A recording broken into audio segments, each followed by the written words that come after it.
Viewers, DB বেটে রয়েছে লক্ষ লক্ষ খেলা, যেই খেলাগুলোতে আপনি সরাসরি অংশগ্রহণ অথবা বেট প্লেস করতে পারেন এবং আমাদের স্ক্রিনে থাকা প্রোমো কোডটি ব্যবহার করে অ্যাকাউন্ট তৈরি করে স্কোর অনুমান করে মাসে লক্ষ লক্ষ টাকা আয় করতে পারেন। তাই দেরি না করে চলুন শুরু করা যাক। এর জন্য প্রথমে যে কোনো ব্রাউজারে চলে যাবেন এবং সেখানে ডিবি বেট এপিকে ডাউনলোড লিখে সার্চ করলেই অনেকগুলো অপশন চলে আসবে। যে কোনো একটা লিঙ্কে ক্লিক করে ডিবি বেটের অফিসিয়াল অ্যাপ্লিকেশনটিকে ডাউনলোড করে নেবেন। ডাউনলোড করা হয়ে গেলে ইনস্টল করে ওপেন করবেন। ওপেন করার সাথে সাথে এখানে দুটি অপশন পাবেন, লগ ইন ও রেজিস্ট্রেশন। আমরা যেহেতু নতুন অ্যাকাউন্ট বানাবো তাই অবশ্যই রেজিস্ট্রেশনে ক্লিক করে দিব। তারপর এখান থেকে সহজ ও নিরাপদ মাধ্যম হচ্ছে ইন অন ক্লিক, তাই আমরা এটিতে একটা ক্লিক করে দিব এবং তারপর উপরে যা চাই তাই থাকবে। শুধুমাত্র প্রোমো কোডের ফাঁকা ঘরে LM10 বসিয়ে দিবেন। আর LM10 হচ্ছে একটি অফিসিয়াল প্রোমো কোড। এই প্রোমো কোড ব্যবহার করলে আপনি প্রত্যেক ডিপোজিটে 100% বোনাস পাবেন। এমনকি এখানে প্রথমবার ডিপোজিট করলে 30 থেকে 35,000 টাকা পর্যন্ত ইনস্ট্যান্ট বোনাস পাবেন। তাছাড়া আপনি যতবার উইন হবেন ততবার আলাদা আলাদা বোনাস সহ এক্সট্রা ক্যাশব্যাক পাবেন। তাই প্রোমো কোডের ঘরে আমাদের এই মূল্যবান প্রোমো কোডটি বসানো হয়ে গেলে নিচে থাকা খালি ঘরগুলোতে একটা একটা টাচ করে ফিল আপ করে দিবেন এবং সবার নিচে থাকা টিক চিহ্নটাতে আরো একটা ক্লিক করে দিবেন।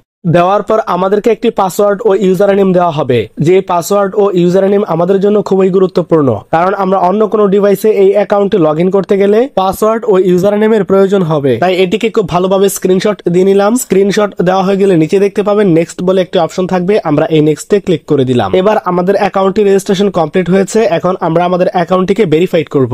এই জন্য নিচের কর্নারে দেখতে পাবেন মেনু বলে একটি অপশন থাকবে, আমরা এই মেনুতে ক্লিক করে দিলাম। ক্লিক করলেই এমন ইন্টারফেস চলে আসবে। এখান থেকে আমরা উপরে পার্সোনাল প্রোফাইলে ক্লিক করে দিব। আর ক্লিক করার সাথে সাথে আমাদের সামনে এমন কিছু অপশন চলে আসবে। আমরা এখান থেকে শুরুতে ফোন নাম্বার এবং তারপর এনআইডি কার্ড ভেরিফিকেশন করব। ফোন নাম্বার ভেরিফিকেশন করার জন্য এখানে দেখতে পাচ্ছেন ফোন নাম্বার লিংক বলে একটি অপশন থাকবে, আমরা এই লিংকে ক্লিক করে দিলাম। দেওয়ার সাথে সাথে এখানে ফোন নাম্বারের ফাঁকা ঘরটিতে আমরা আমাদের ব্যবহার করা ও সচল ফোন নাম্বার বসিয়ে নেক্সটে ক্লিক করলেই আমাদের সেই নাম্বারে একটি ওটিপি কোড পাঠানো হবে। সেই ওটিপি কোড এখানে বসিয়ে কনফার্মে ক্লিক করলে আমাদের ফোন নাম্বারটি ভেরিফিকেশন হয়ে যাবে। আমাদের ফোন নাম্বার ভেরিফিকেশন সাকসেসফুল। এইবার আমরা আমাদের ন্যাশনাল এনআইডি কার্ড ভেরিফিকেশন করব। এই জন্য উপরে দেখতে পাচ্ছেন ফিল ইন পার্সোনাল ডাটা বলে একটি অপশন রয়েছে, আমরা এখানে একটি ক্লিক করে দিলাম। দেওয়ার পর ঠিক আমাদের সামনে এমন ইন্টারফেস চলে আসবে যে ঘরগুলোতে আমরা আমাদের ন্যাশনাল এনআইডি কার্ডের তথ্যগুলোকে সঠিকভাবে বসাবো। তবে আপনার যদি এনআইডি কার্ড না থাকে তাহলে আপনার বিস্তারিত পরিচয়টি এখানে লিখতে পারেন। প্রথমে ফার্স্ট নেম, তারপর সারনেম এবং তারপর মিডল নেম। এখানে আমরা আমাদের নামের প্রথম অংশ, দ্বিতীয় অংশ এবং পুরো নামটি বসিয়ে দিব।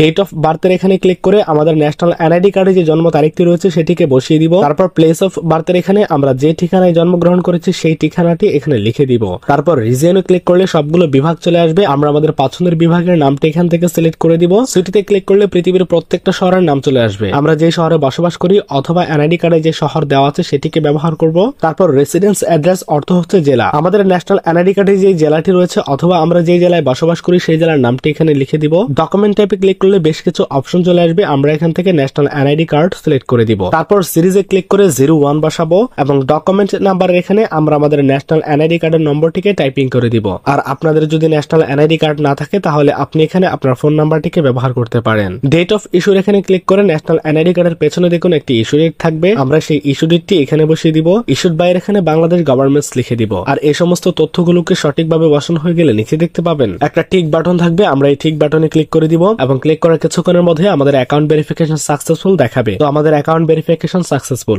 এইবার আমরা আমাদের অ্যাকাউন্টে ডিপোজিট করব। আর ডিপোজিট করার জন্য উপরে দেখতে পাচ্ছেন ডিপোজিট বলে একটি অপশন রয়েছে, আমরা এই ডিপোজিটে ক্লিক করে দিব।